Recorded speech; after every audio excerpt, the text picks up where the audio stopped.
Hello guys, so ngayon pag-uusapan natin kung paano maiiwasan yung mga scam websites kapag nagsosource tayo, lalo na kapag nagre-reverse sourcing tayo.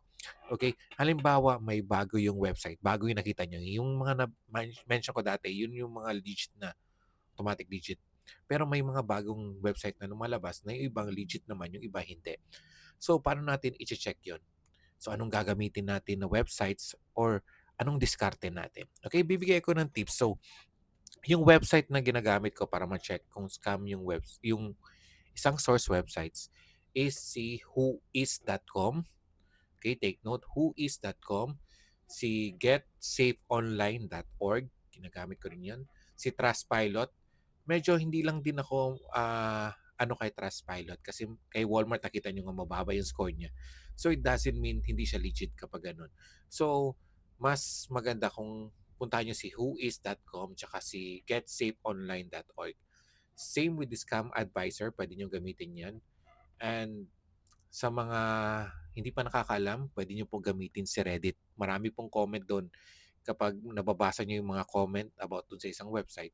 Meron kayo idea na okay, hindi kapag 50-50 kayo, pwede niyong skip kagad yung ano, yung source website na yun. Okay? So ito naman bibigay ko yung sorry, yung parang expert level ng paano pag-search or deeply search kung scam ba talaga. Pwede kayo gumamit ng Google Map. Okay?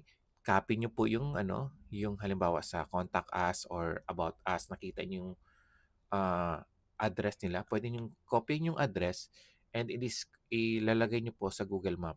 And i-check nyo po kung nandoon ba talaga yung company ano nila, company store nila or company building nila.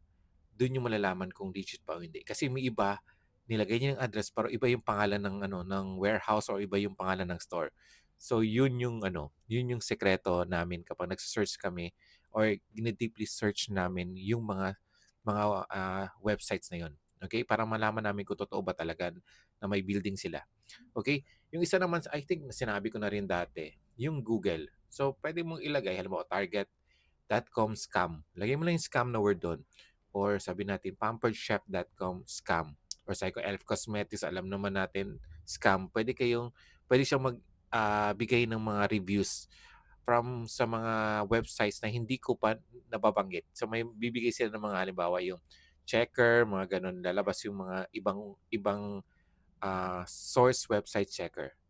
So maganda yun, i-practice nyo kung paano kayo mag-deeply search talaga kung scam ba o hindi. Kung alanganin kayo, Google Map is the key talaga. So yun lang, and hopefully may natutunan kayo kung may mga question kayo or anything na gusto nyo lang itackle ko next time.